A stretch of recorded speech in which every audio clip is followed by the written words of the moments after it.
Ya. Beban bermassa sebuah beban B yang massanya adalah 2 kg. Ya, jadi MB 2 kg terikat pada tali tak teregang yang terhubung dengan beban A yang massanya MA. Koefisien di sini talinya ideal, massa kita abaikan dan katrolnya juga massanya kita abaikan. Koefisien gesekan statik ya, jadi mu S adalah 0,5, sedangkan koefisien gesekan kinetik benda A dengan meja ya, ini keduanya adalah benda A adalah 0,25 untuk koefisien gesek kinetik. Berturut-turut, abaikan massa tali dan katrol serta abaikan pula gesekan tali dengan katrol. Tentukan massa minimum A agar tidak bergerak sama sekali. Ya, berarti di sini dia dalam keadaan statik. Kalau dia dalam keadaan statik, ya percepatan 0 dan kita akan menggunakan gaya gesek statik. Ya, pada benda B, gaya yang bekerja adalah berat B dan gaya tegang tali T. Ya, karena percepatan sama dengan 0, maka nilai tegangan tali dikurangi WB harus sama dengan 0. Berarti nilai tegangan tali sama dengan berat benda B, sehingga tegangan talinya adalah 20 Newton. Kemudian, pada benda A, ada gaya tegang tali T, ada berat benda A, dan ada gaya normal NA. Kemudian, ada juga gaya gesek statik. Nah, di sini karena kita ditanyakan gaya massa minimum, itu terjadi ketika gaya geseknya adalah gaya gesek maksimum. Ya, jadi gaya gesek yang di sini yang harus kita cari adalah gaya gesek statik maksimumnya. Ya, gaya gesek statik maksimum adalah mu S dikali N A. Ya, maka nilai NA sama dengan beratnya. Ya, beratnya nanti kita cari. Nah, supaya dia diam, maka nilai tegangan tali harus sama dengan gaya gesek statik maksimum. Ya, jadi gaya gesek statik sama dengan tegangan tali. Ya, sama dengan mu S dikali NA. Tegangan tali nilainya 20 Newton. Berarti gaya gesek statik maksimum juga 20 Newton. Ya. Di sini berarti kita masukkan ke dalam persamaan yang di atas. 20 sama dengan mu S sama dengan 0,5 dikali gaya normal. Maka gaya normalnya didapatkan sama dengan 40 Newton. Sehingga berat benda A 40 Newton. Maka kita akan bisa mendapatkan massa dari A. Ya, karena W sama dengan mg, maka 40 sama dengan massa A dikali gravitasi. Gravitasinya kita masukkan 10, maka benda A besar massanya adalah 4 kg. Massa minimum. Tentu kalau di atas 4 kg, ya, dia pasti tidak akan bergerak. Tapi kalau di bawah 3 kg, maka dia akan mulai bergerak. Ya, jadi massa A harus lebih besar sama dengan 4 kg. Ya, seperti ini. Pada soal B, tentukan massa A agar benda A bergerak dengan kecepatan tetap ke arah kanan. Ya, ketika dia bergerak ke arah kanan, maka gaya gesek yang dipakai adalah gaya gesek kinetik dan arahnya ke kiri. Ya, kita punya tegangan tali T, kita punya berat MAG, kita punya gaya normal N.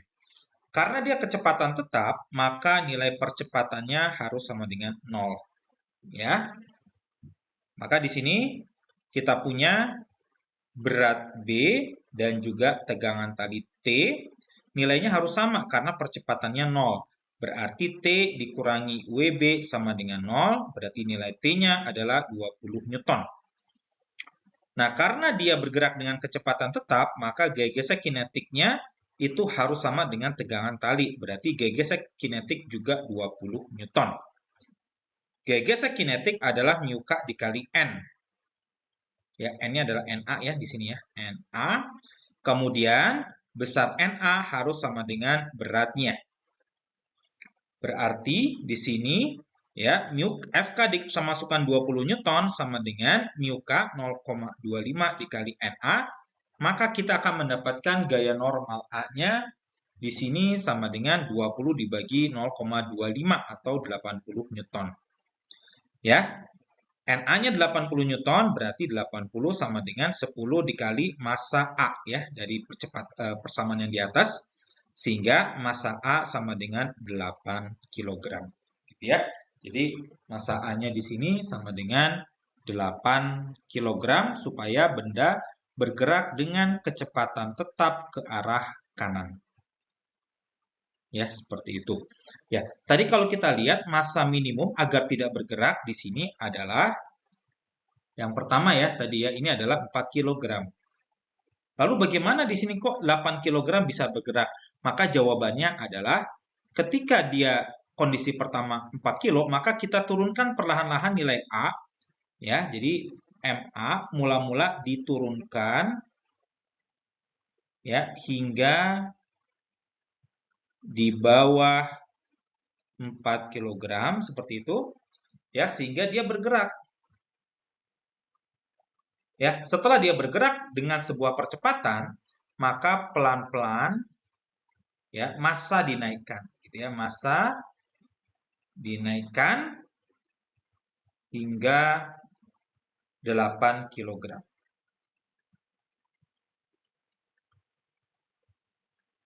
Agar percepatan sama dengan 0. Ya, seperti itu. Jadi kalau ini 4 kg, ya, kalau dia sejak awal sudah 4 kg, maka tentu tidak akan bergerak. Tapi kita harus turunkan pelan-pelan, ya, sampai dia kemudian memiliki percepatan. Nah, setelah itu baru dinaikkan perlahan-lahan hingga mencapai 8 kg agar percepatannya sama dengan 0. Ya, seperti itu. Ya, pada soal yang C, tentukan MA agar benda A bergerak dengan kecepatan tetap ke kiri dengan gaya FA 45 ya, arahnya ke sebelah kiri ya, minus I bekerja pada benda MA. Ya, jadi pada benda A sekarang ada gaya yang ke arah kiri ya, yang besarnya 45 Newton, lalu dia punya tegangan T yang arahnya ke kanan. Dan karena dia bergerak ke arah kiri, maka arah gaya geseknya ke arah kanan. Kemudian kita punya berat A dan kita punya gaya normal A, gitu ya. Nah, di sini lagi-lagi dia kecepatan tetap, berarti percepatannya 0. Sehingga tegangan tali dan berat B itu nilainya akan sama, ya. Jadi T sama dengan MB dikali G. Berarti tegangan talinya adalah 20 Newton, ya. Kemudian karena dia kecepatan tetap, maka gaya ke kiri harus sama dengan gaya yang ke kanan.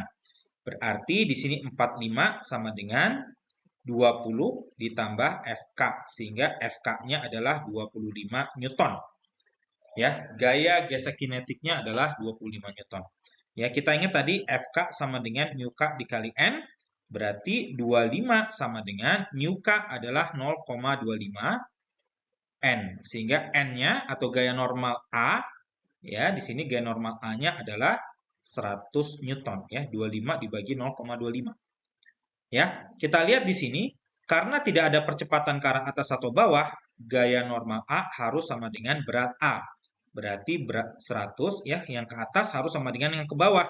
100 sama dengan WA sama dengan massa A dikali gravitasi. Ya, berarti 100 sama dengan massa A dikali 10, berarti massa A-nya adalah 10 kg. Ya, jadi untuk jawaban C, 10 kg.